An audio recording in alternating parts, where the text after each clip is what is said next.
आज जो मैं आपको सुना रहा हूं कहानी, शायद सुनने के बाद आपकी आंखों में आ जाएगा पानी। ये कहानी लगन, समर्पण, निष्ठा और साथ की है। ये कहानी जितनी मेरी है उतनी ही आपकी है। इस कहानी का जो मुख्य किरदार है वो हमारे आपके जीवन का आधार है।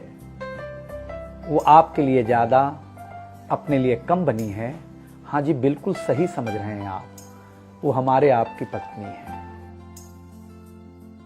वो हमारी आपकी पत्नी है। कभी आपने सोचा कि वो आप एक के साथ रिश्ता जोड़ा था, लेकिन एक के साथ रिश्ता जोड़ने के लिए उसने घर, गली, आंगन, मोहल्ला, सखी, सहेली, माँ बाप, न जाने कितनों रिश्तों से अपना मुंह मोड़ा था। याद करिए, जब आपके साथ ब्याही थी और आपके घर आई थी तो बहू, भाभी, दुल्हन, न जाने कितने नामों के साथ बुलाई जाती थी। ये सुनकर के वो मन ही मन मुस्कुराए जाती थी। घर के सारे लोग उसी के भरोसे रहते थे। शायद इसीलिए अंग्रेजी में हम उसे हाउसवाइफ कहते थे। कुछ ही दिनों तक उसने दुल्हन होने का आनंद जिया। फिर झाड़ू, पोछा, बर्तन, चूल्हा, चौका, इन सब ने उसको जकड़ लिया। रोज हमारे लिए नाश्ते से लेकर खाने तक कुछ खास रखना, हमारी लंबी उम्र के लिए न जाने कितने उपवास रखना। कुछ महीनों बाद किलकारी गूंजी तो सारे ख्वाब सजे। वो मां बनी तो हम भी बाप बने। जैसे जैसे वो उम्र की सीढ़ियां चढ़ती गई, जैसे जैसे वो उम्र की सीढ़ियां चढ़ती गई, जवाबदारियां कुछ न कुछ रोज बढ़ती गईं। एक तरफ बच्चे पे नजर, दूसरी ओर मैं ऑफिस के लिए लेट न हो जाऊं इस बात का डर। सब कुछ बराबर हो, कुछ रह न जाए, और इस बात पर भी ध्यान कि गैस पर रखा हुआ दूध कहीं बह न जाए।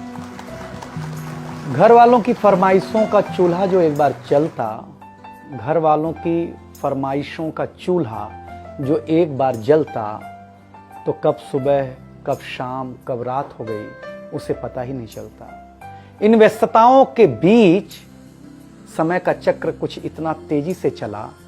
मुन्ना कब मनोज हो गया, मुन्नी कब सुमन, पता ही नहीं चला। अब तक जो था प्यार, अब उसने अपना नाम बदल करके रख लिया था तकरार।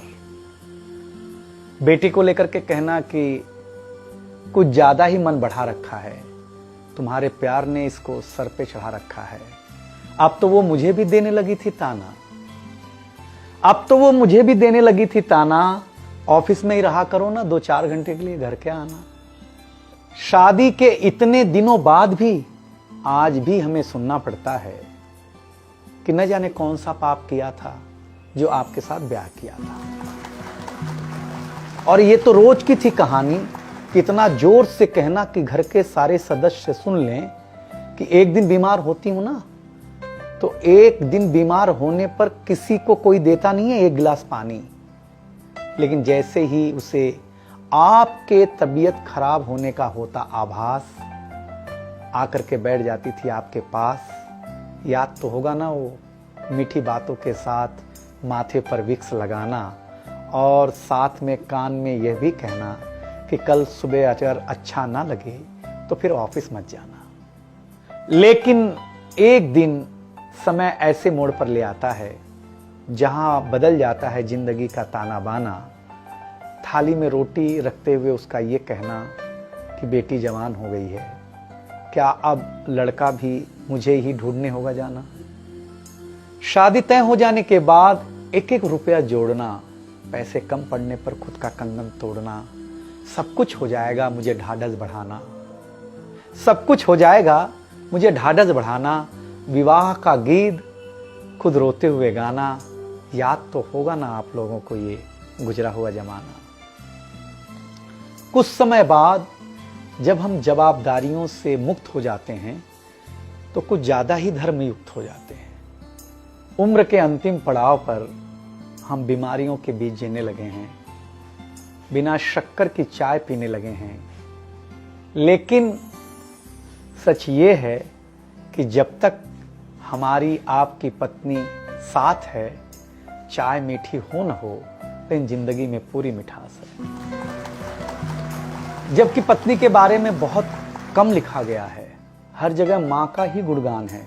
मैं मानता हूँ कि माँ महान है, लेकिन आपके जीवन में आपकी पत्नी का भी महत्वपूर्ण योगदान है। तो आपसे निवेदन इतना सा है कि आप अगर घर पर हों या घर पर जाएं तो अपनी पत्नी का हाथ हाथ में रख करके संतोषानंद जी का लिखा हुआ एक गीत गाएं कि तू धार है नदिया की, मैं तेरा किनारा हूं, तू मेरा सहारा है, मैं तेरा सहारा हूं।